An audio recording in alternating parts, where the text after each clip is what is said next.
Vamos construir um mundo de paz e união. Que a guerra se acabe, que os homens pratiquem o bem. Que haja entre os homens a fraternidade e o amor. Que a força divina interfira e haja o perdão.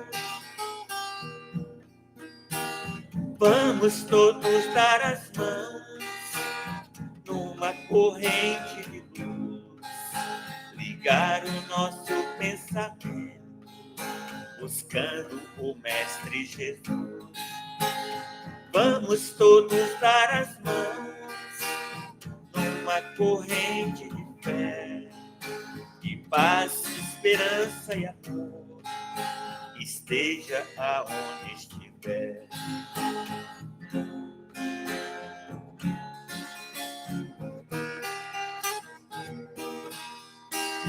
Vamos construir um mundo de paz e união. Que a guerra se acabe, que os homens pratiquem o bem. Que haja entre os homens a fraternidade e o amor. Que a força divina interfira e haja o perdão. Vamos todos dar as mãos numa corrente de luz, ligar o nosso pensamento, buscando o Mestre Jesus. Vamos todos dar as mãos numa corrente de fé, de paz, esperança e amor, esteja aonde estiver.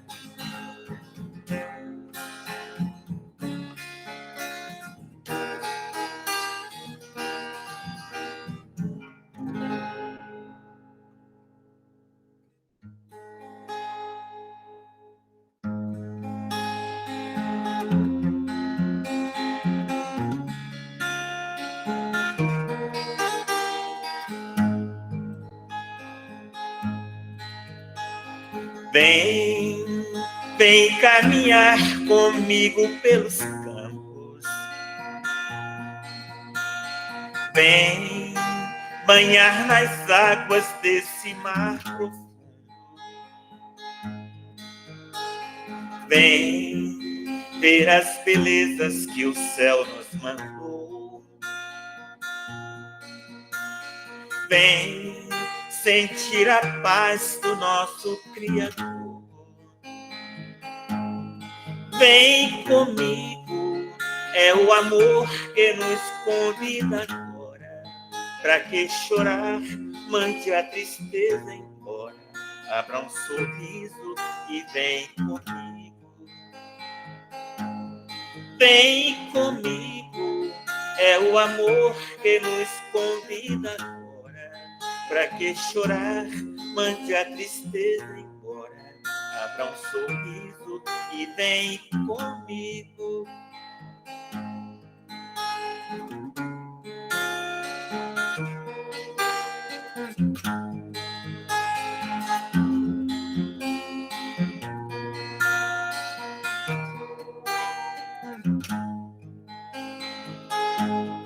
Vem comigo, é o amor que nos convida agora. Pra que chorar, mande a tristeza embora. Abra um sorriso e vem comigo. Vem comigo, é o amor que nos convida agora. Pra que chorar, mande a tristeza embora. Abra um sorriso e vem comigo.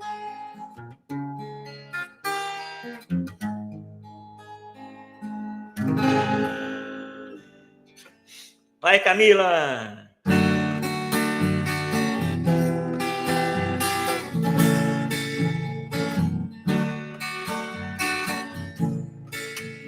Um dia uma criança me parou, olhou nos meus olhos a sorrir, caneta e papel na sua mão, tarefa escolar para cumprir, e perguntou no meio de um sorriso o que é preciso para ser feliz.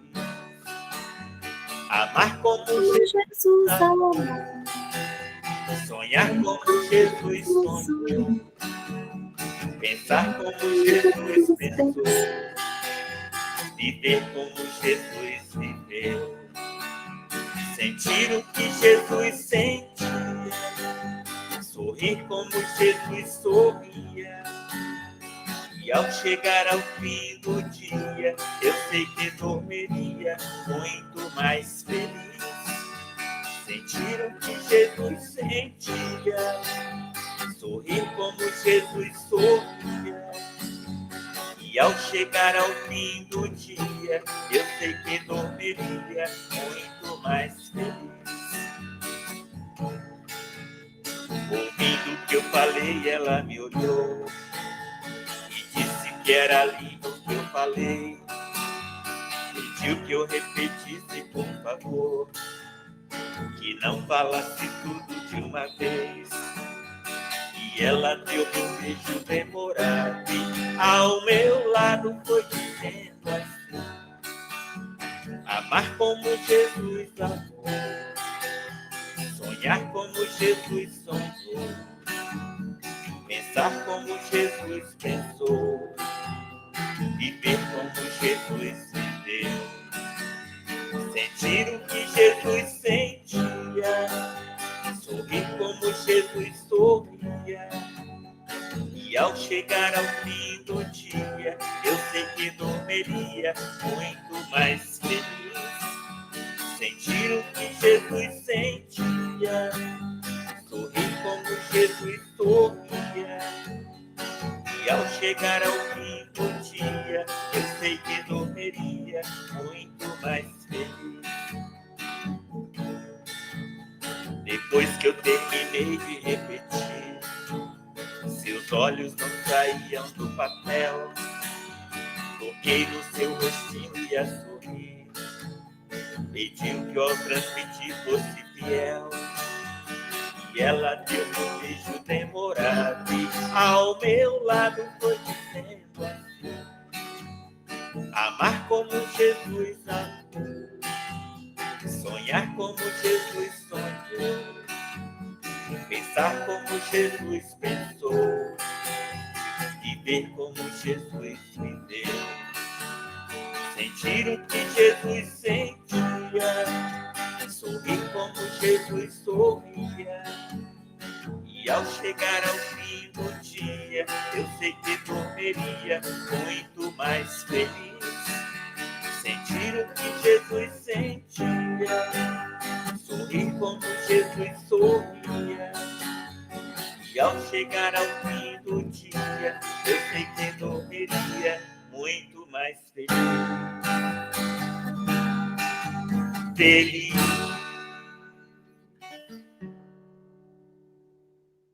Valeu! Mais uma? Vamos encerrar com a nossa Mãe Santíssima.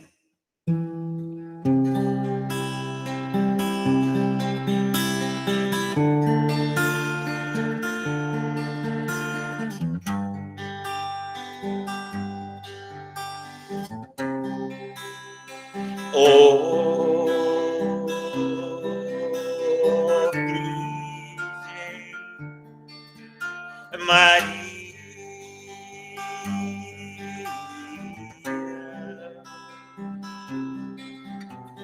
vem olhar por nós, filhos pecadores. Virgem abençoada, serva de Deus, és tu, ó Mãe querida, luz do amanhecer, fonte cristalina,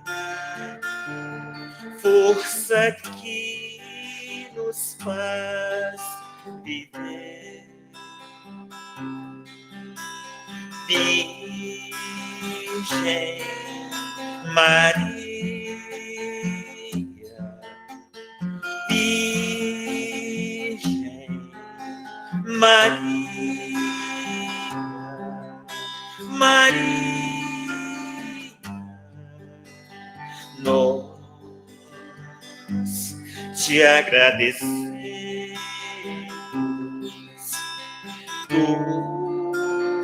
doce Mãe querida, luz de nossa vida, que o seu amor envolva os nossos corações. Amém. Amém.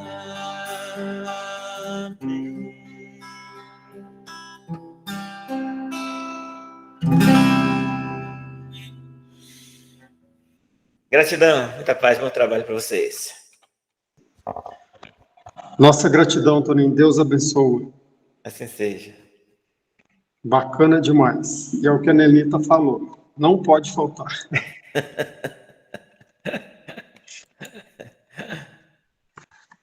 Sejamos todos bem-vindos à Fraternidade Espírita Jesus de Nazaré, de Bernadas, Rio Manso, Minas Gerais. A nossa gratidão a todos, a nossa gratidão a Selma Teixeira também. Nós vamos estar fazendo aqui uma leitura do livro Centelha da Lei, Rafael Lavarini, a editora Alma Nova. Valorize o necessário. Conquiste seus sonhos, sejam eles materiais ou morais, através do teu próprio esforço. No entanto, não te iludas de encontrar felicidade nas conquistas da matéria, pois são momentos de alegria que vêm e passam rápido. Ser feliz é se esforçar diariamente para ter o necessário e aprender a viver com o essencial. O que lhe parece pouco é dádiva divina em favor de ti mesmo. Nunca penses que seria mais feliz conquistando este ou aquele sonho material, se estivesse ao lado desta ou daquela pessoa. Aprenda com a primeira revelação de Deus, quando no Sinai registrou a todos: não cobiçarás a casa do teu próximo, não cobiçarás a mulher do teu próximo, nem o seu servo, nem a sua serva, nem o seu boi, nem o seu jumento, nem coisa alguma do teu próximo. Êxodo 20, 17. Valorize o necessário. A nossa gratidão a todos, a nossa gratidão a Deus, a Jesus, a espiritualidade amiga. A nossa gratidão por esse momento de estudo e reflexão que nós vamos ter com a nossa irmã Selma Teixeira. Que Deus possa estar enviando seus anjos para estar do lado da nossa irmã, a intuindo para que ela possa trazer bastante esclarecimento do que vai ser passado e abrindo os nossos corações para esse entendimento, para que possamos compreender, aprender a respeitar e a valorizar a cada um e a todos os nossos irmãos. Senhor, nós te pedimos que com essas vibrações positivas possamos estar emanando e a espiritualidade amiga, Deus Jesus, possa também estar levando a todos os nossos irmãos que estão nos hospitais, nos asilos, nas creches, nos orfanatos, levando um pouquinho desse sentimento, dessas vibrações amorosas e desses pensamentos positivos. Senhor, nós te agradecemos por essa noite, pelo dom da vida, por esse momento de estudo e reflexão. Te pedimos para que possamos estar iniciando os trabalhos dessa noite. A nossa gratidão. Que Deus nos abençoe. Selma, seja bem-vinda. Nossa gratidão. Deus abençoa. Bacana demais te ouvir. Obrigada, Ademir. Boa noite a todos. De novo, falando que é um prazer imenso para mim estar aqui com vocês. E obrigada pelo convite, novamente, tá, Ademir? E o que eu vou trazer hoje, o tema, é de um homem que foi, assim, que deixou um legado, né, muito bonito. Foi ele, a vivência dele, a passagem dele que, né, nessa encarnação, foi realmente para que pudéssemos vivenciar o que é realmente quando você tem um talento, vários talentos, né, que são designados a gente tem que botar em prática, mesmo capengando, mas até que entre nos trilhos, a gente não pode desistir. Então, a primeira leitura que eu vou fazer em relação a esse personagem é do livro Fé e Vida, e para mim é um poema que se chama Lembrando Eurípides. Ademir, tá bom o som? Tá muito baixo? Tá barulhento? Tá beleza? Então tá, jóia. Lembrando Eurípides. Honremos o missionário na floração da alegria, buscando seguir-lhe o passo na senda de cada dia. Lembramos o servidor, erguido à felicidade, muitas vezes sem conhecer-lhe o preço da santidade. Eurípides, para ser o apóstolo do Senhor, entregou-se totalmente à bênção do seu amor. Arauto do Espiritismo, seu coração era um templo, no qual demonstrava fé, na base do próprio exemplo. Discípulo de Jesus, não desprezava ensinar, falando ou silenciando, era o evangelho a brilhar. Humilhado e escarnecido, era firmeza e perdão. Se ameaçado ou ferido, fazia-se mais irmão. Por devoção à verdade, no culto santo ao dever, tanto sabia auxiliar, quanto sabia aprender. Olvidando ouro e poder, procurando os dons divinos, levantando sofredores, humildes e pequeninos. Filósofo iluminado, estudava o céu profundo, mas lenia onde passava o pranto e as chagas do mundo. Sacrificava a si mesmo pelo prazer de servir, valorizava os minutos na construção do porvir, reconfortando e instruindo, jamais censurou alguém. Foi em tudo companheiro que passou fazendo bem, libertando-se da terra entre a vitória e a saudade. Foi recebido no além por príncipe da bondade. Eurípides mensageiro, porta-voz da redenção. Que Deus o conserve sempre na rota da perfeição. Louvemo-lo cada dia, com mais fulgor cada vez, mas buscando Jesus Cristo, fazendo como ele fez. Cassimiro Cunha, extraído da primeira edição do livro Fé e Vida. Então, esse personagem, esse espírito iluminadíssimo de qual nós vamos falar hoje, que é Eurípides Barçanufo, ele teve vários títulos, né?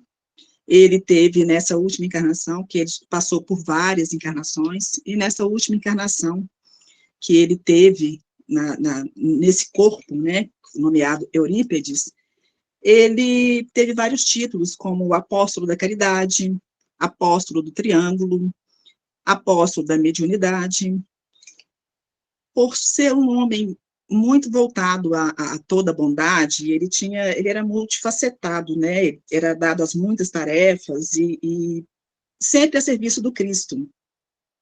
E ele estava sempre propagando o evangelho por todo lugar que ele passava. Então, ele viveu poucos anos entre a gente, ele teve apenas 38 anos de vida, que para a gente é pouco tempo, né? Ele desencarnou aos 38 anos. Mas nesse pouco tempo dele, a gente percebe que ele entendeu o verdadeiro valor do tempo, né?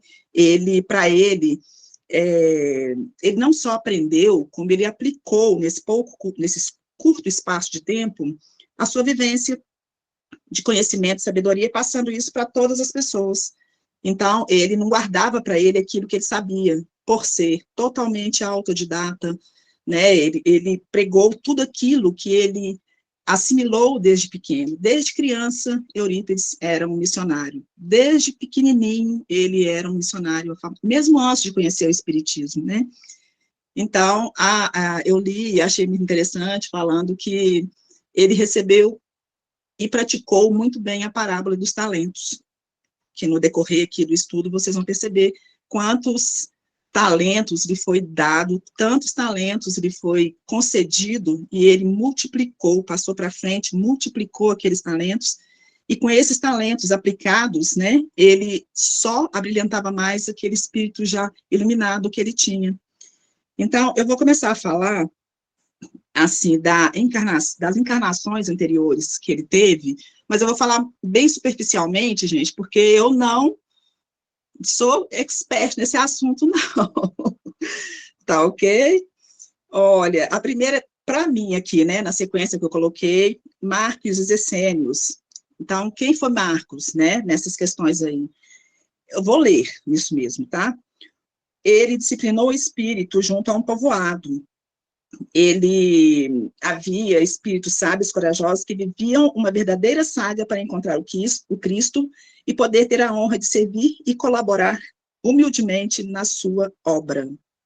Então, nesse aí ele aponta que ele fala, que tem um momento que ele fala assim, para merecermos a presença do Salvador em casa, é necessário que limpemos o interior do domicílio com a água do bem. Então, ele no comando desse grupo, né, em qual ele participava, ele deixou bem claro que para seguirmos realmente a Jesus, a gente precisa limpar o nosso campo, limpar a nossa alma, né, limpar a nossa casa mental, limpar-nos, porque sem nos limpar, sem estarmos realmente prestes, né, a receber, a gente não consegue enxergar aonde que Cristo quer agir conosco, né. E como Marcos, ele teve encontro com Jesus, onde fala que o jovem Jesus se dispõe a ajudar, e chegando na antessala da chácara, permaneceu humilde ao canto, enquanto adentrava no recinto o líder do povoado. Os olhos mansos de Marcos alcançaram o vulto esbelto, abrigado num recesso sombrio, qual lâmpada apagada, propositalmente com o objetivo de não ofuscar o ambiente. Está no livro A Grande Espera, tá, gente? Então, assim, ele, na vivência de Marcos, ele arrebanhou pessoas para que se aproximassem do Cristo, conhecessem o Cristo e aprendessem como manter aquilo no corpo deles. E desencarnou, obviamente, né, pregando o ideal de manter o Cristo vivo em nós. E Jesus explica para ele, num determinado texto aqui, a precedência da alma dele ali naquele momento, né? Que ele ressaltando que, hoje, mais que ontem, os escolhidos da divina misericórdia devem dar o testemunho da bondade, devotamento e compreensão. Então, o que a gente entende? Está aqui, ó, justificar-se-ia o interesse de coração pela causa do bem comum, que é o que nós fazemos hoje, se não nos houvessem laços precedentes como indestrutíveis elos da harmonia universal. Então, nisso aí, eles põem para ele qual que é a tarefa dele, como Marcos ali naquele momento, né? Jesus coloca, Marcos, repousam em teus ombros fardos de grande envergadura, bem mais dedicados aos que todos os seus companheiros reunidos. Então, ou seja, é você, está com você, a bola é sua, né? Então, você vai, aí Marcos ainda tem aquela coisa assim, mas eu estou tão fraco, né? Como eu vou conseguir fazer isso, né? E Jesus fala para ele, o horizonte está ensombreado de incerteza e aflições, e é necessário que realizes o fato novo de dourar, com o brilho da coragem e da abnegação, a linha do entendimento nos corações. Aí, perguntou para ele, está disposto à grande tarefa? E ele respondeu, né, que como que ele podia, diante de tanta fraqueza, ter uma responsabilidade dessa, né, nos seus ombros. Aí Jesus fala para ele, aguardo dos céus a necessária mercê a fim de garantir-me a iluminação da rota a percorrer. Aí, a partir daí, Marcos fortaleceu sua alma, seguiu em frente, nada mais, e ele pregou até a sua morte, né? Ele foi falando de Jesus. E o testemunho dele é muito grande, gente, eu não vou ficar lendo, porque senão eu não chego, né, aí onde eu quero chegar, mas está no livro, esse texto, ele é extraído do livro A Grande Espera, capítulo 38, tá? Aí, ele aparece também como personalidade de Inácio de Antioquia, né, que era pupilo de João Evangelista, que teve como João Evangelista o seu educador, né, e essa encarnação é melhor retratada também no livro O Homem e a Missão, que o livro é um livro muito lindo, eu recomendo todo mundo a ler esse livro, que fala totalmente a vida de Eurípides, com suas encarnações, todos os seus projetos em vida. A que mais me impactou, que mais me marcou, foi a personalidade dele em no escravo Rufo, né, que foi uma das últimas encarnações em que ele veio à Terra como esse escravo, e esse escravo era um cristão. Então, ele vem de Marcos, né, ele vem passando até chegar nessa última, né, que antecede, que é o escravo Rufo, que tem a história mais linda dessas encarnações que eu li, que fala que Rufo atestou sua fé a Jesus inúmeras vezes, a começar negando-se a efetuar um juramento forçado ao seu Senhor, de proclamar fidelidade aos deuses pagãos na situação. E ele disse, sou escravo e sempre servi aos meus senhores com lealdade, mas o espírito é livre, e somente a Jesus Cristo reconheço o verdadeiro Senhor. Está no livro Ave Cristo, capítulo 5. Então, ele tinha perfeito conhecimento da responsabilidade de fiel seguidor do Cristo. Ele sabia que ele não podia negar ali, porque ele era a repercussão daquilo tudo que acontecia, né, das pessoas de uma época em que os escravos eram... estava em busca da nova era, estava em busca do conhecimento total de Jesus. Então, ele, por mais que ele tivesse a vida dele ali, como se diz, fosse chicoteado, fosse açoitado de várias formas, primeiro por ser escravo, e segundo, por, além de escravo, ser o servidor do Cristo. Então, assim, ele era, né, assim, acusado de inúmeras coisas. Ele tinha família, ele tinha esposa, tinha 2 filhinhas lindas, e ainda assim, mesmo sobre aquele tormento de ter que provar, né, de negar Jesus, ele sabia o que acontecia. Então, eles mexeram no que tinha mais precioso dele, esposa e filhos, né, quem é que vai? Né, eu tenho uma filha de 15 anos, se chegassem para mim hoje e falar, você, isso, eu mato sua filha, eu não sei o que faz, não sei, eu sei, sim. Né, a gente vai optar pelo filho, não tem jeito, né, a gente não pode, eu não posso ser ridícula de falar, não, mata minha filha. Não, eu não tenho esse desprendimento espiritual, não tenho essa grandeza ainda, né. Então, planejaram o dia para a última tentativa de fazer Rufo voltar atrás na sua fé, visto que ele fora o único escravo com coragem para se declarar cristão. Caso Rufo não cedesse, sua esposa e filhinhas seriam expulsas e vendidas a outro senhor, após presenciarem sua morte. Não só essa situação aflitiva por si só, como a escolha da execução de Rufo foram planejadas de forma que servisse de advertência aos demais escravos. Aí vem a grande maravilha dessa história, é onde Rufo, e que é nesse momento em que Rufo tem um testemunho tremendo, quando ele fala que ele poderia, era o único momento ali, né, que ele tinha, a atitude dele ali era o foco que podia influenciar os escravos ou desertar todo mundo, e acabou, não tinha mais a propagação daquilo que ele tanto pregava, né. Então, aí ele não pensou 2 vezes, né. E ao persistir em tais ideais até o fim da eternidade, atitudes que podem ser capazes de encorajar, essa atitude dele seria capaz de encorajar os perseguidores cruéis ou paralisá-los, e abalar a fibra mais íntima dos corações, ou abalar as fibras mais íntimas dos corações endurecidos, que era a melhor situação ali.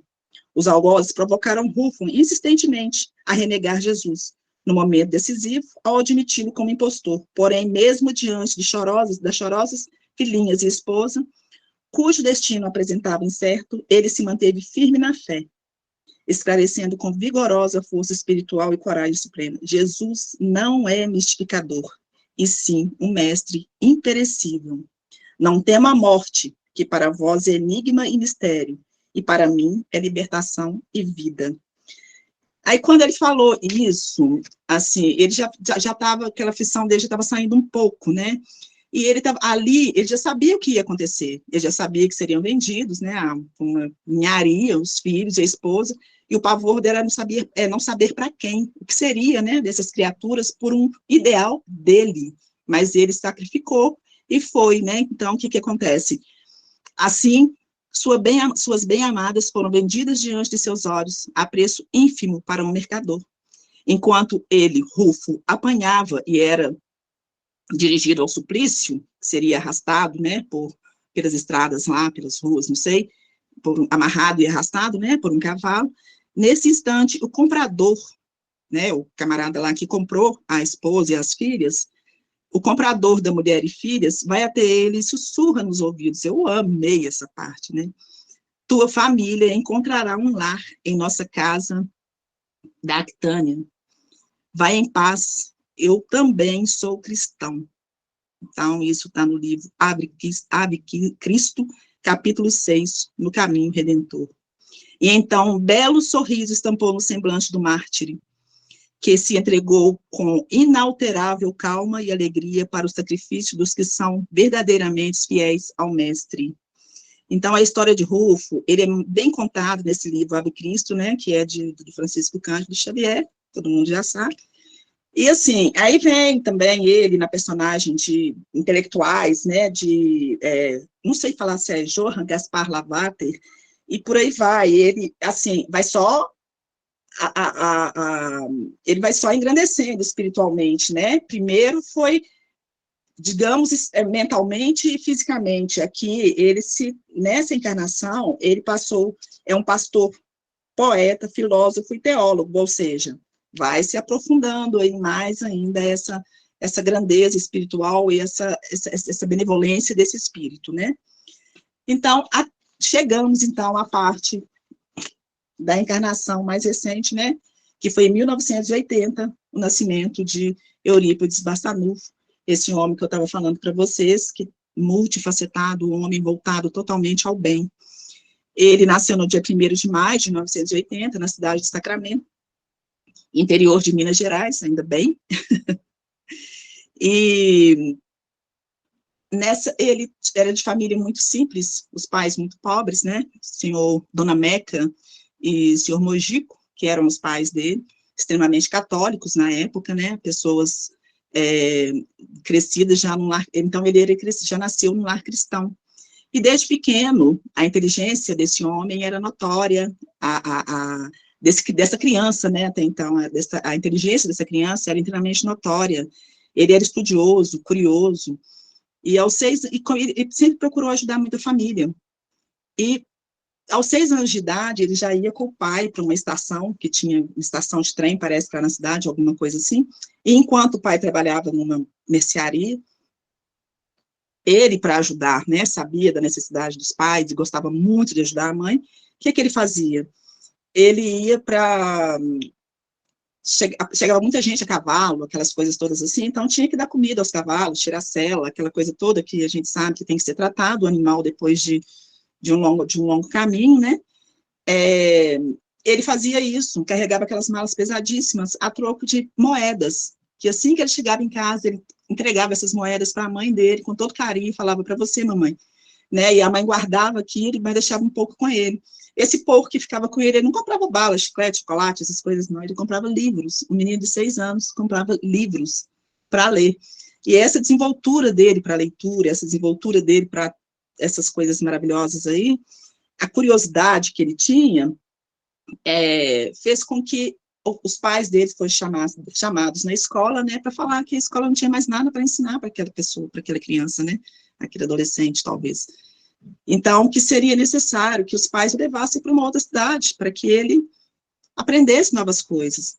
Mas o que fez os professores? Né, os pais não queriam tirá-lo dali. Ele passou, então, a ajudar os professores a letrar, a ensinar as crianças ali. Então, com sua pouca idade, ele já era, digamos, um professor ali, né, na escola em que ele frequentava. E, por comprar tantos livros, assim, ele tinha uma curiosidade, ele tinha muita vontade de se tornar médico, porque a mãe era muito doente. Dona Meca, ela tinha uma doença que os médicos não diagnosticavam, que ela desmaiava, né? Ela tinha desmaios, assim, constantes, principalmente sob forte emoção.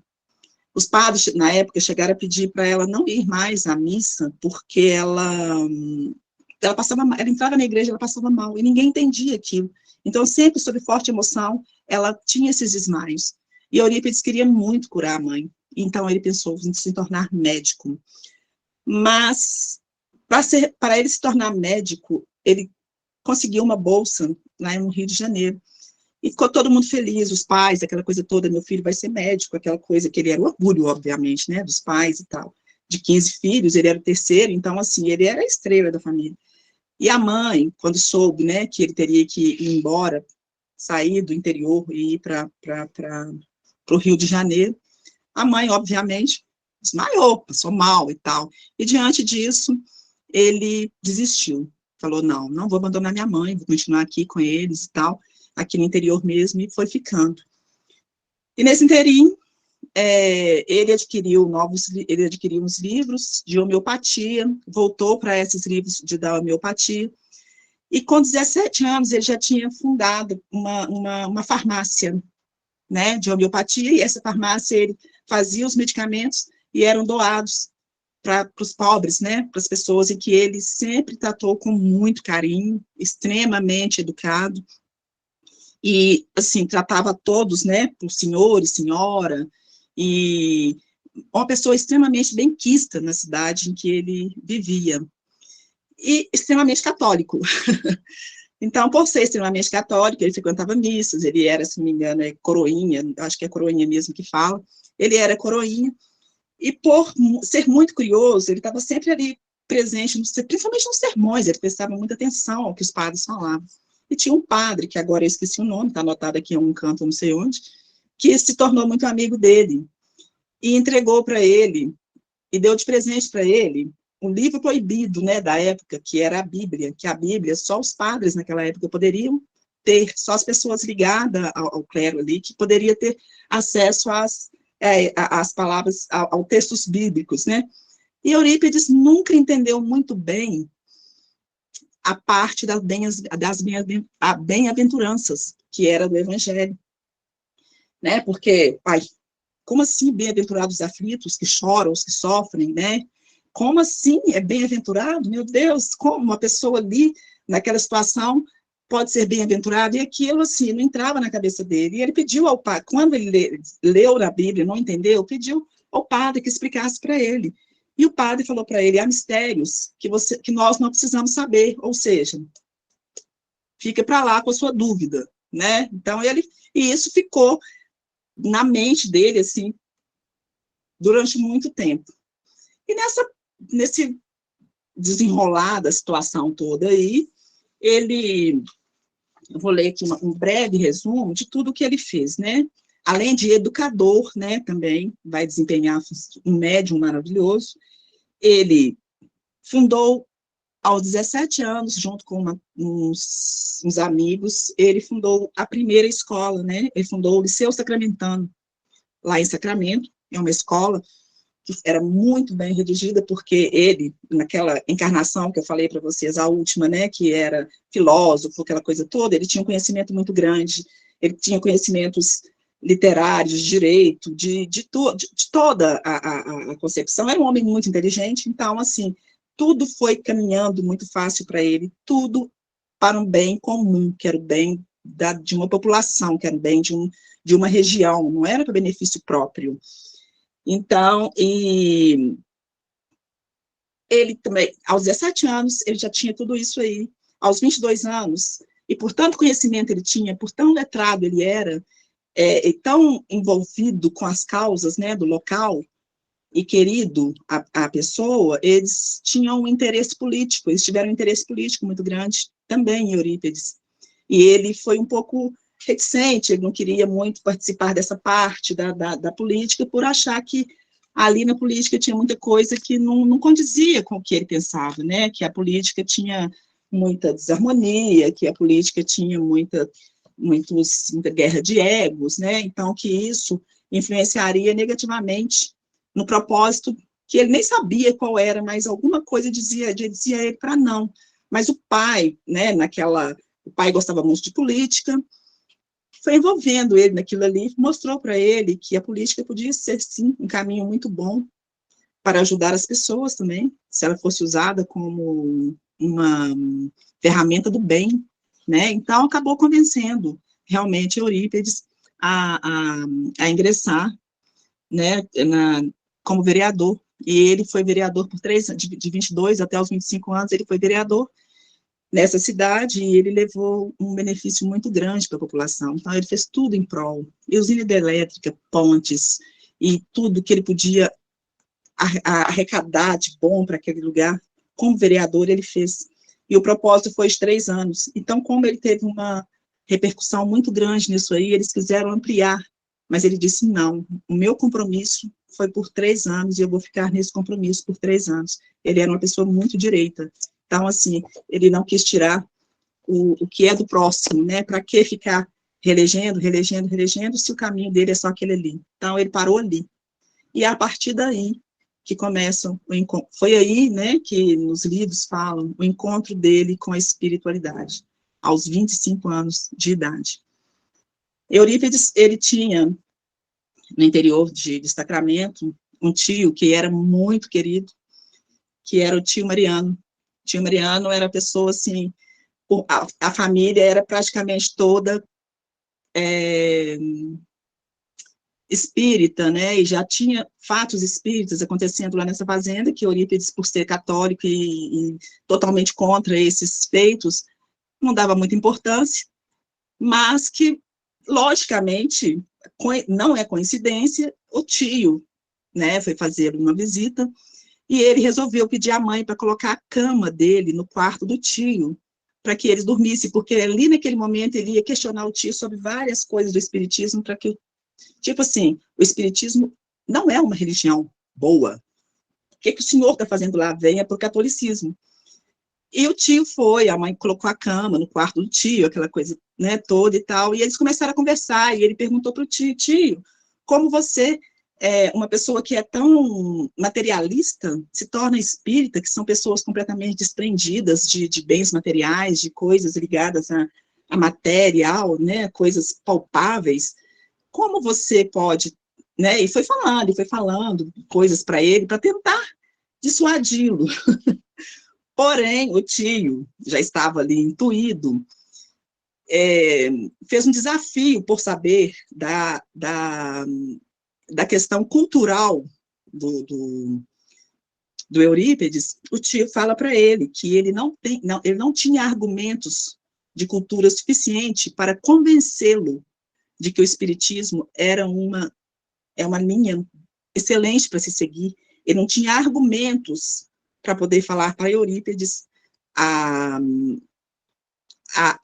dinâmica do espiritismo, mas que tinha um livro, que poderia emprestá-lo, que poderia ler esse livro, e depois do livro eles voltariam a conversar, né, mas que né, contou para ele a história que acontecia na fazenda, né, onde ele morava, lá em fazenda de Santa Maria, que ocorria vários fenômenos mediúnicos, cadeira que andava sozinha, pedras que caíam, vozes, e essas coisas que para a gente, na época, eu não nasci nessa época, não, mas lá dos meus antepassados, lá no meu passado, era assombração, né? Então, eu tinha, tipo, a fazenda mal assombrada, acontecia coisas lá que eram fatos, tem umas coisas aqui que eu anotei, ó, que eram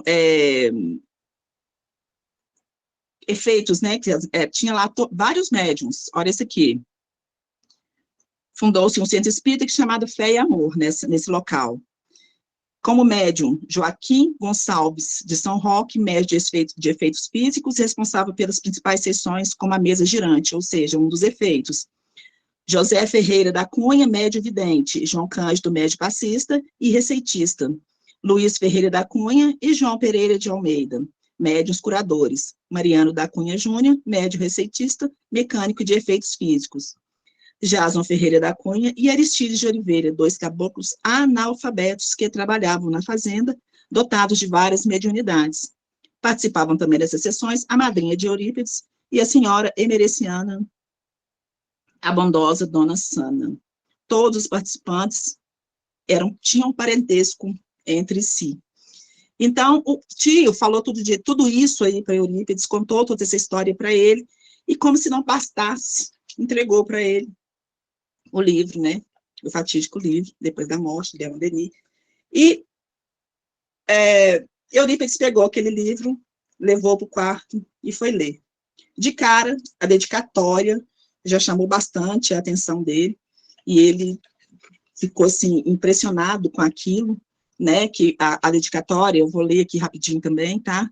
Aos nobres e grandes espíritos que se revelaram o mistério augusto do destino, a lei do progresso da imortalidade, cujos ensinos consolidaram em mim o sentimento da justiça, o amor da sabedoria, o culto do dever, cujas vozes dissiparam as minhas dúvidas, apaziguaram as minhas inquietações. As almas generosas que me sustentaram na luta, consolaram na prova, e elevaram meu pensamento até as colunas luminosas em que se acessa a verdade. Eu dedico essas páginas. Então, ou seja, o Espírito é uma dedicatória, né, que foi praticamente editada por um espírito, e ele achou curiosa essa dedicatória, e passou a noite inteirinha lendo esse livro. Leu o livro e ficou fascinado com a leitura, e no dia seguinte ele falou para o tio dele: tio, por essa eu não esperava. De fato, esse livro é um monumento. A partir daí, só alegria, né? E o tio, já sabendo que o propósito era esse, falou para ele: fique com ele, é um presente. E Eurípides releu, agora bem mais devagar, né? E a segunda leitura consolidou a primeira impressão. Daquilo que lhe parecia estranho, agora para ele era um achado sem tamanho, e ele percebeu que o catolicismo era balela diante daquilo que ele estava ali, né? Então o tio falou para ele: você precisa ir para Santa Maria para observar. Aí ele disse, né, que na doutrina católica só havia um meio de provar, aí que para consolidar mesmo, né, a questão dele se tornar espírita, ele teria que provar o fenômeno, ele teria que ver um fenômeno acontecendo para que ele acreditasse realmente na vida após a morte, que os espíritos falam, né, com as pessoas. E para saber que aquele livro não era simplesmente um devaneio, uma loucura, mais uma loucura de um louco espírita, né, que eram julgados assim na época. Aí o tio convidou ele para ir para Santa Maria, para ver os espíritos comunicarem, né, através de vários médiuns lá, e os efeitos todos que acontecem e tal. Ele colocou que ele tinha gostado do livro, e que agora ele queria os fatos. Então, o tio falou para ele: vamos aos fatos, procure, vamos lá, né. E num certo dia, ele falou: não, vamos sim, com certeza. E a viagem era a cavalo, um dia foi ele, o tio e tal, e quando ele chegou lá na fazenda, o local onde era feitas as reuniões, né, várias pessoas, alguns curiosos para ver os efeitos, outros já sabendo do que acontecia ali, em busca de cura, aquela coisa toda, e cada um levando a sua cadeira, porque não era um centro espírita, ali era um local de encontro, né. Quando ele chegou lá, ele já tinha no pensamento dele a frase: eu só vou acreditar que realmente os mortos falam com a gente se eu ouvir da boca de Aristides, que era um dos caboclos mais ignorantes não grosso, tá, gente, no sentido de não ter nenhum conhecimento cultural, não sabia ler, não sabia escrever, nem falar, né, os relatos dos livros falam que nem falar direito, ele sabia que ele queria uma explanação do sermão, né, do monte, onde seriam faladas as bem-aventuranças, queria ouvir da boca, ele pensou isso, da boca desse caboclo aí, a explicação, uma explanação sobre as bem-aventuranças. Eu até arrepio. Então, aqui fala, né, teve início a sessão, com a sentida prece feita por Delfim Pereira da Silva, que dirigiu os trabalhos. Mariano da Cunha Júnior entrou em transe e o espírito de Dr. Bezerra, isso antes de tudo. Dr. Bezerra disse, após cumprimentar os presentes: enfim, Eurípides Barçanufo, você está entre nós, louvado seja Deus, alegre-se, meu filho, porque sua hora é chegada. Há entre nós um espírito de alta hierarquia que deseja falar-lhe. Devo retirar-me? Oh, gente, eu fico muito arrepiada com isso. Nossa, isso me emociona por demais. E, em seguida, manifestou-se através de Mariano da Cunha Júnior outra entidade. Ele pensou: quem será? Pensou. O espírito fala: eu sou seu espírito protetor. Como se chama? Em minha última existência na Terra, deram-me o nome de Vicente de Paulo. Aí ele pensou: São Vicente de Paulo. E ele era nada mais, nada menos do que um dos sacerdotes lá da igreja, não sei como é que chama isso aí, da igreja católica, né, que tem esses essas coisas aí, que é a Sociedade São Vicente de Paulo, Sociedade São Vicente... Ele era o secretário da Conferência de São Vicente de Paulo, lá da região. Exatamente. Então, ou seja, a história surgindo aí, beleza, Marli. Então, ele disse, sim, eu e você, Eurípides, somos amigos de outras vidas, de muitas vidas. Você já foi na França, eclesiástico, médico e professor, e tem agora uma missão importante a realizar no Brasil. E lendo o livro de Leon Denis, recordou ensinamentos. Agora, se agora sabe a verdade, pregada por Jesus, não se encontra na doutrina católica. Pois bem, meu filho, apesar da Irmandade São Vicente de Paulo ter o meu nome, afaste-se dela. O meu primeiro conselho, não esconda sua nova posição religiosa, pelo contrário, propague aos quatro ventos. E o meu segundo conselho, não tema, porque eu o assisto desde o seu nascimento. Ah, fantástico isso, gente, fantástico. Aí ele pergunta, que missão cumprirei? E ele fala, né, o Espírito fala para ele, os Espíritos do Senhor realizarão em você diversos trabalhos. A caridade, meu filho, é a fonte. A caridade, meu filho, é a nova bandeira. O trabalho principal será o de curar, e Bezerra de Menezes o auxiliará nesse setor. Tudo está planificado, e Jesus, em verdade, é quem nos dirige. E São Vicente de Paula se retirou, e de súbito, Jason mergulhou, né, um outro médium também, que estava participando ali daquela reunião, mergulhou num transe inconsciente, seu espírito protetor, falando com muita desenvoltura, exortou o amor ao próximo. A mensagem foi transmitida em francês. Em seguida, entrou em transe um caboclo, o Aristides.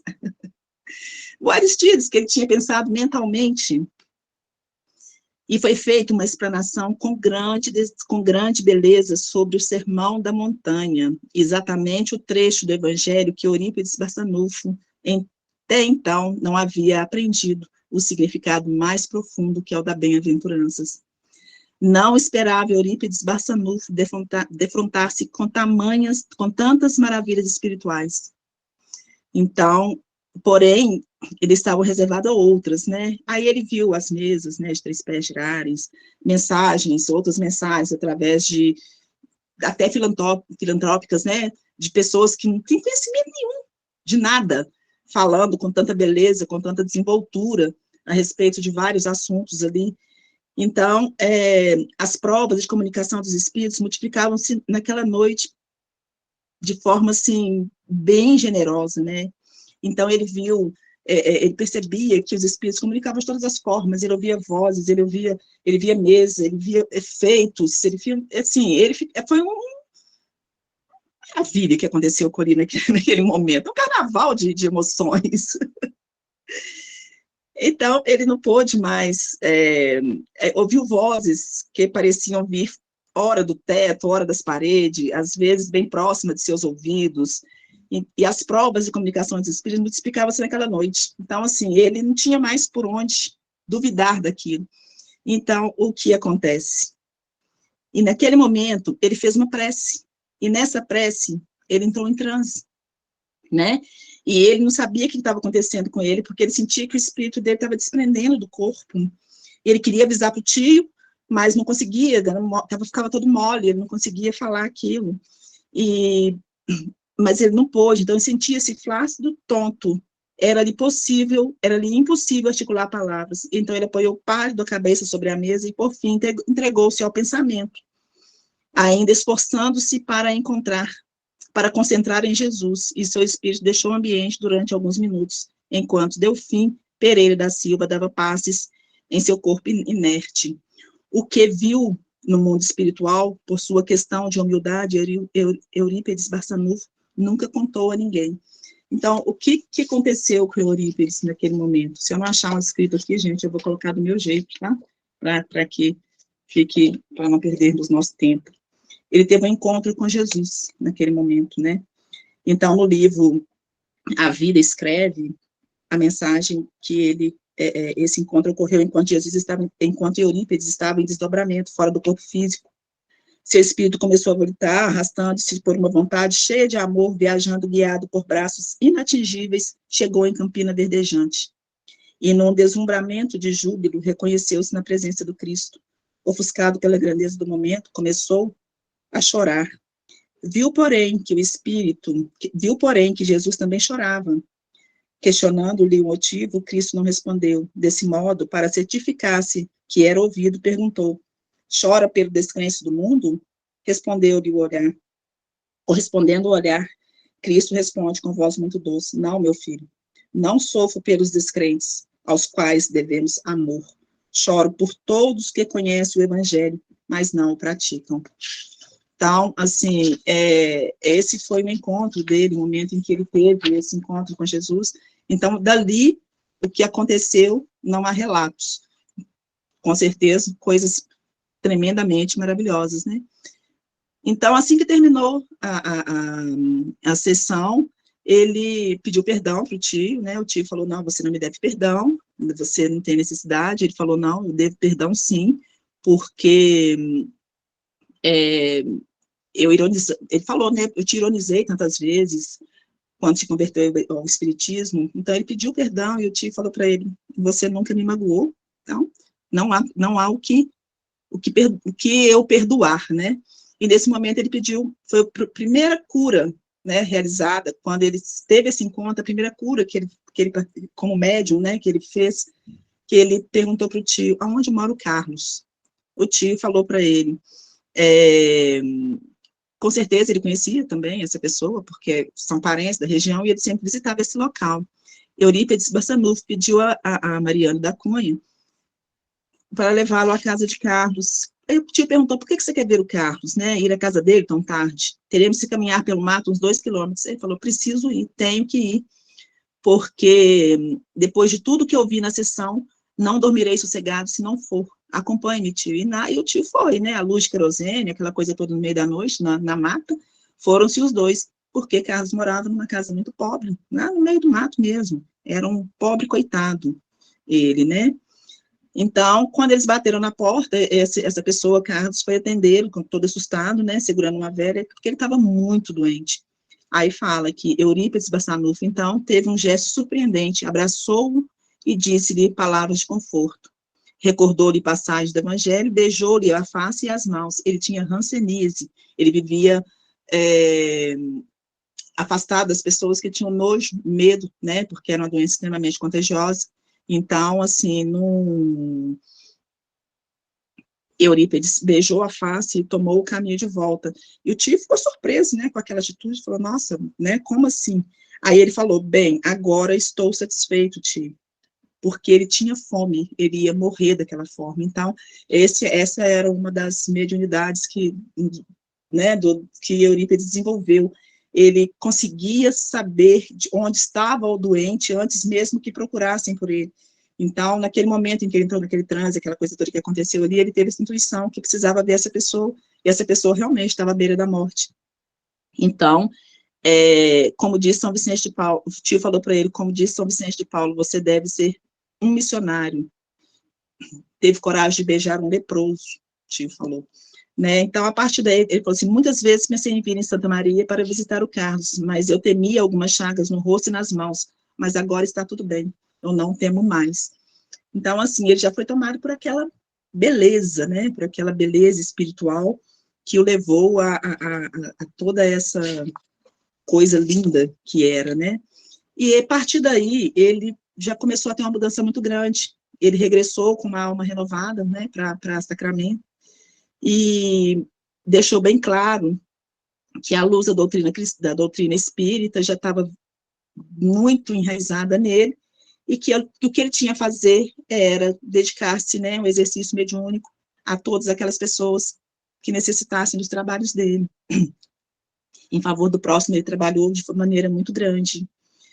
Então, em obediência, né, ao pedido do espírito de São Vicente de Paulo, a primeira coisa que ele faz é procurar o padre, com a documentação toda, né, que ele tinha, da congregação lá que ele participava, de fazer a devolução. Ele foi na igreja para devolver o padre, e o padre foi e falou para ele que o quê? Você está louco? Você pirou? Deixar a doutrina de Deus para a doutrina do diabo?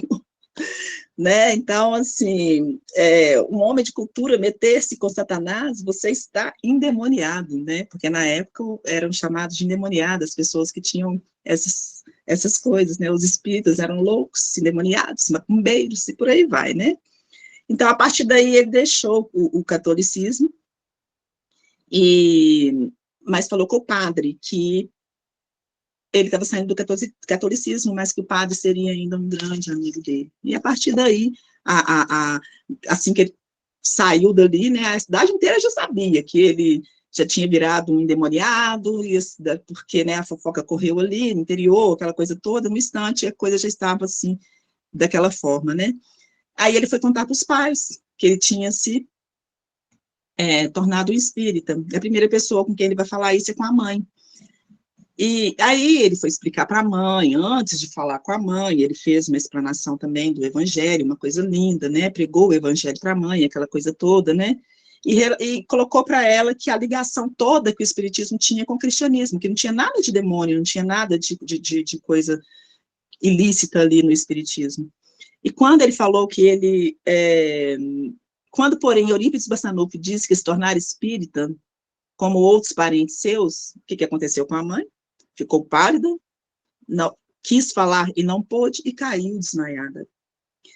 Caiu no chão lá, né? Eurípides colocou ela sentada numa poltrona, e como ele já estava envolto ali naquela coisa do espiritismo, e ao reanimá-la, notou que ao lado de sua mãe, um espírito sombrio.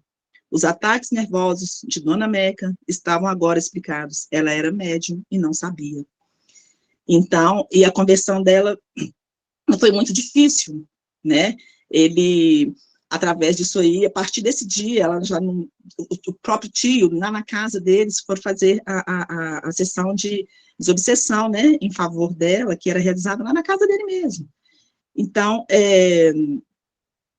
a Dona Meca, as sessões posteriores envolveram mediunidade, cura e evidência. Uma mulher que era tão doente, né, tinha um obsessor que a perseguia, que não deixava com que ela visse nada com clareza, por isso ela passava mal, né, nos locais onde tinha a presença iluminada de Jesus, a missa, por exemplo, e o padre achava que tinha que tirar de lá, não pode ficar. Então, estava descoberta a doença da mãe, e ali a mãe ficou sabendo também que ela tinha a partir de então, não mais se viu em sua residência crucifixos e quadros com santos pendurados na parede. Eurípides retirou todos eles, né? Aí vem seu Mojico, né? Ele recebeu um impacto muito forte, porque esse meu filho, um homem tão, como é que eu vou dizer, um homem da sociedade, né? Um homem tão culto, espírita, como assim, né? Isso não é coisa, deve ter falado assim, isso não é coisa de rico, não, né? Isso é coisa de gente pobre, não, meu filho não pode e tal.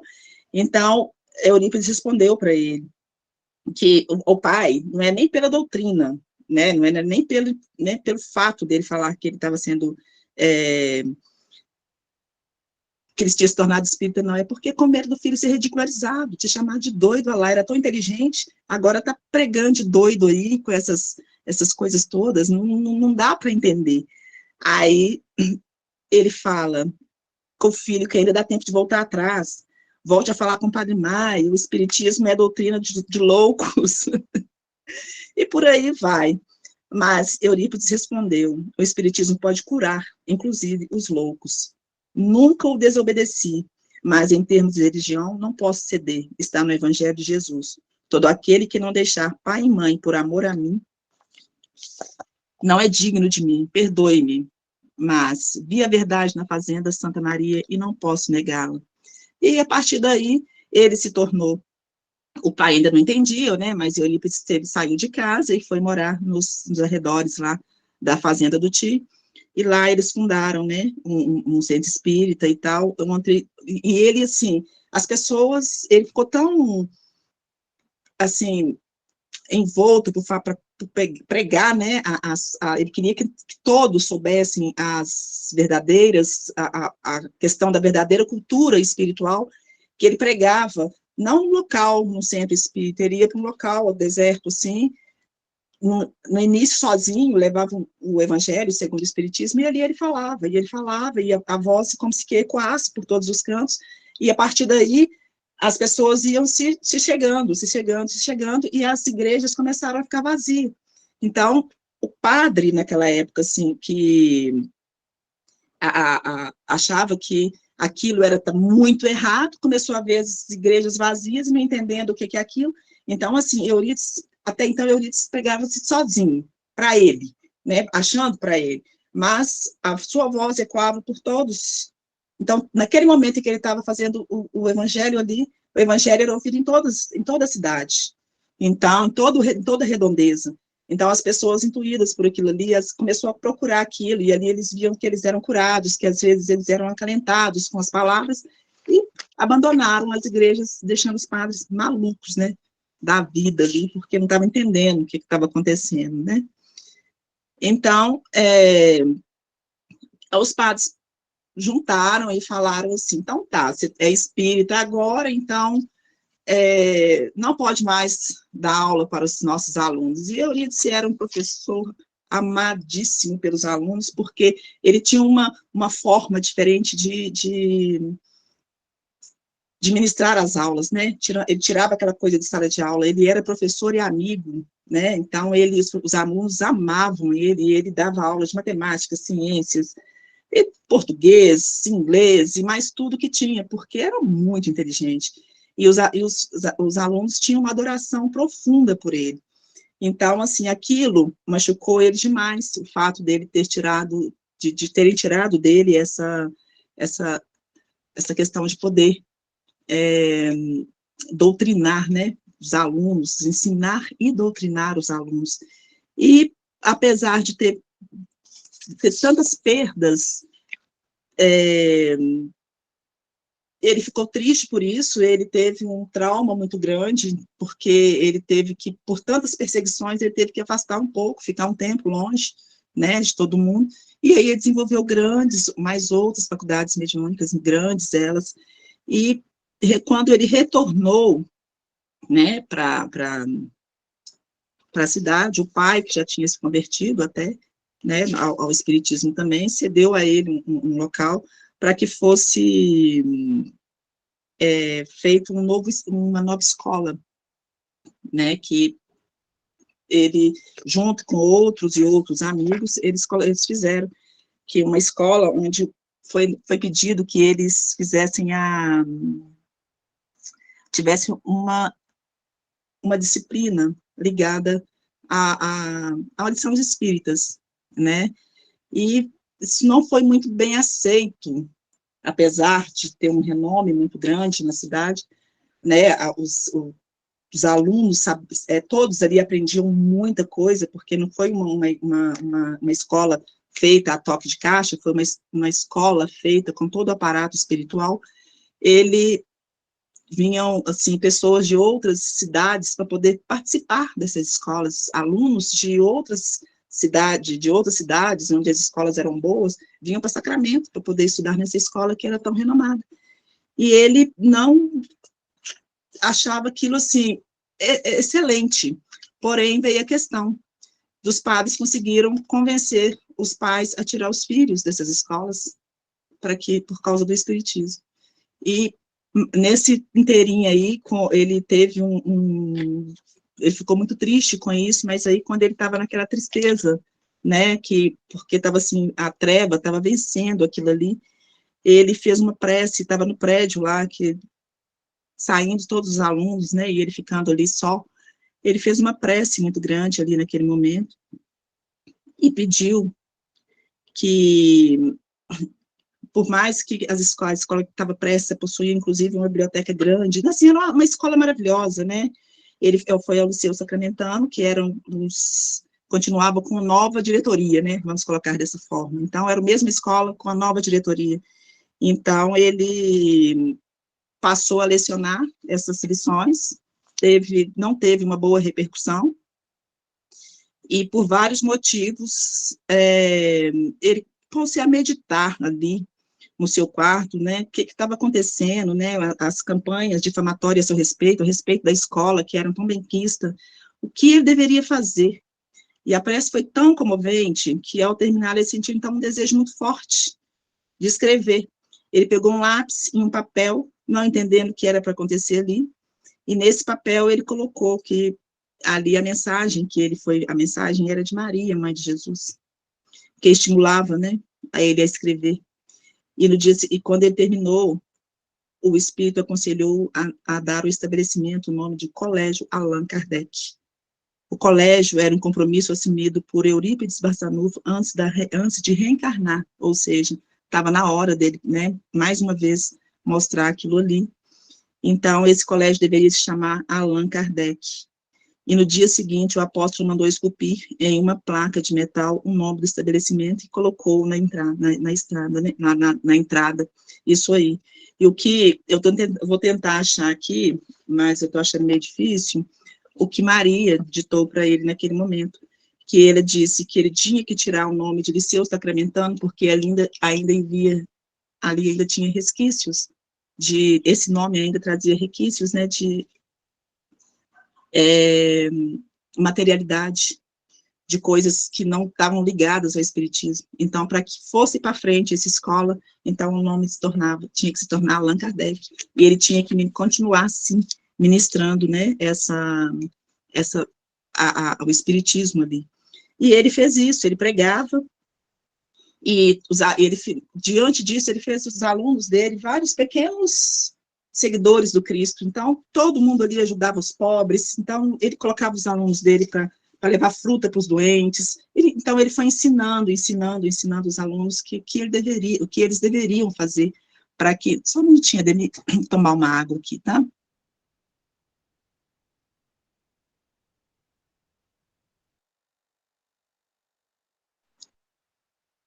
Então, essa era uma das missões de Eurípides, foi uma das missões de Eurípides, que diante disso tem várias outras, vários casos, né, que eles contam. Então, Eurípides foi um propagador da doutrina espírita, foi um médium maravilhoso. Então, com a fundação dessa escola, ele criou vários discípulos para si, em tese, né, ele não deixou um minuto sequer de pregar a vontade do Cristo. Então, esses talentos todos entregue a ele nessa encarnação, ele cumpriu, e cumpriu com louvor. Ele não deixou o legado morrer por si só. Então, ele viveu tudo isso, ele ensinou isso para as pessoas, e, infelizmente, diante de uma fatalidade, né, que chegou, uma pandemia, como nós vivemos, veio uma gripe espanhola, que foi um marco horroroso na época, e dizimou muitas vidas, entre ele o Eurípides, que não parava, ele sempre em favor do bem, sempre trabalhando, ele não tinha momentos de descanso, os momentos de descanso dele era ajudando um, ajudando o outro. Então, ele fazia partos à distância, há relatos em que ele estava dentro da sala de aula, e quando ele colocava a cabeça para dormir, assim, em cima da mesa, os alunos nem intervinham, porque sabia que ele não estava mais presente ali, né, que ele estava em um local fazendo uma cura, fazendo um parto, né, cuidando de alguma coisa do interesse de Deus. Então, assim, é muito grande, é muito extensa a história de Eurípides, né, eu tinha até comentado com a Marli, que tem que ser uns 4 estudos para poder chegar no ponto que a gente quer chegar, mas, assim, dá para desenvolver uma curiosidade de todo mundo de saber a obra, né. Então, esse livro, Eurípides Barçanufo, Apóstolo da Caridade, de Corina Novellino, ele é maravilhoso, conta a história com requintes maravilhosos. Então, assim, eu recomendo a todos. Eu adorei, né, ler essa história, muito emocionante, a gente aprende demais com tudo isso, e vê-se mais uma vez assim, coloca para a gente, nós temos o talento, foram nos entregue, a gente não desenvolve porque a gente não quer tirar aquele véu, né, então a gente pode que do próximo capítulo, maravilha, podemos sim. Então, o que a gente tem a fazer nisso aí, né, é procurar saber aquilo onde nós temos que focar a nossa verdade. Não adianta eu querer para mim uma coisa que é do Ademir, uma coisa que é da Marli. Eu tenho que saber o que é meu, o que é para eu fazer. Então, vamos, né, fazer com que cumpra o nosso dever, assim como Eurípides cumpriu dele, até o último dia da sua vida.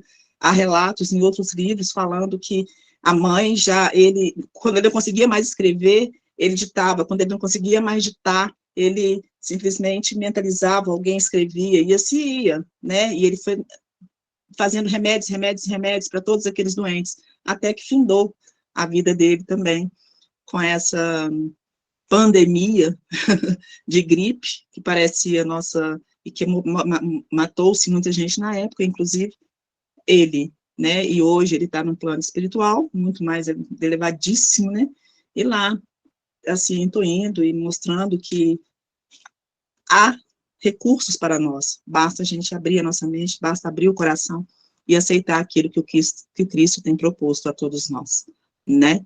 E eu falaria aqui mais a noite inteira, né, Denise, já são 20 horas e 4 minutos. Vamos encerrar, mas eu recomendo uma leitura sobre a vida de Eurípides Barçanufo, esse médium maravilhoso, esse espírito fenomenal, que me abriu, né, novos horizontes para pensar. Eu agradeço a todos que compareceram, né, as pessoas que estão comigo sempre, carinho imenso por vocês. Obrigada, Demir, mais uma vez, pela oportunidade, tá? E estamos aí, né, já fiz a minha pauta do ano inteiro. E sim, se tiver, faço novamente, a gente continua, né, com esse estudo, que é maravilhoso, tem muita coisa, eu posso falar os casos, vamos para os casos de Eurípides, que é maravilhoso também. Tá bom, gente? Então, Ademir, você faz a prece final, porque eu falei tanto que eu ainda estou em êxtase. Gratidão, Selma, bacana demais, não? Perfeito. E quando você falava assim das emoções que você sentia, a gente também estava sentindo as emoções. Muito bacana. Deus muito abençoe. Né? Amém, Ademir, amém. Ótimo. Que maravilha, gente, que bom. Eu queria, Ademir, eu sei que está contra o tempo, está um pouco avançado, mas tem queria terminar, eu não quero deixar de fazer isso, que eu separei, cadê? Uma leitura aqui, que é de Eurípides Barçanufo, pode? Vocês permitem? Então, vamos lá. Deus, o universo é obra inteligentíssima, obra que transcende a mais genial inteligência humana, e como todo efeito inteligente tem uma causa inteligente, é forçoso inferir que a do universo é superior a toda inteligência. É a inteligência das inteligências, a causa das causas, a lei das leis, o princípio dos princípios, a razão das razões, a consequência das consequências, é Deus. Deus, nome 1000 vezes santo, ó Deus, que vos revelais pela natureza, vossa filha e nossa mãe. Reconheço-vos eu, Senhor, na poesia da criação, na criancinha que sorri, no ancião que tropeça, no mendigo que implora, na mão que assiste, na mãe querida que vela, no pai extremoso que instrui, no apóstolo abnegado que evangeliza as multidões. Ó Deus, reconheço-vos eu, Senhor, no amor do esposo, no afeto do filho, na estima da irmã, na justiça do justo, na misericórdia do indulgente, na fé do homem piedoso, na esperança dos povos, na caridade dos bons, na incerteza dos íntegros. Ó Deus, reconheço-vos eu, Senhor, na eloquência do orador, na inspiração do artista, na santidade do mestre, na sabedoria do filósofo e nos fogos eternos do gênio. Ó Deus, reconheço-vos eu, Senhor, na flor dos vergéis, na relva dos vales, na matiz dos campos, na brisa dos prados, no perfume das campinas, no murmúrio das fontes, no rumorejo das franças, na música dos bosques, na placidez dos lagos, na altivez dos montes, na amplidão dos oceanos e na majestade do firmamento. Ó Deus, reconheço-vos eu, Senhor, nos lindos antérios, no íris multicolo, no íris multicor, nas auroras polares, no argênteo da lua, no brilho do sol, na fulgência das estrelas, no fulgor das constelações. Ó Deus, reconheço-vos eu, Senhor, na formação das nebulosas, na origem dos mundos, na gênese dos sóis, no berço das humanidades, na maravilha e no esplendor do sublime infinito. Ó Deus, reconheço-vos eu, Senhor, com Jesus, quando ora, Pai nosso que estais nos céus, e com os anjos quando cantam, glória a Deus nas alturas, paz na terra, os homens e mulheres de boa vontade. Texto de Eurípides Barçanufo. Nossa gratidão pela prece, Foi feita a prece. Foi feita a prece. Já fez. Por aí. Então, gente, agradeço muito a vocês, tá? Pelo carinho de sempre, estar aqui comigo. Que Deus abençoe a cada um de nós, né? Que ilumine o pensamento, a casa de cada uma das pessoas que aqui estão, que estiveram comigo, e estamos juntos. E pode mandar coisa para a gente aí, Ademir, que eu aprendo demais com tudo isso que eu faço, tá? Um grande beijo para vocês. Tchau.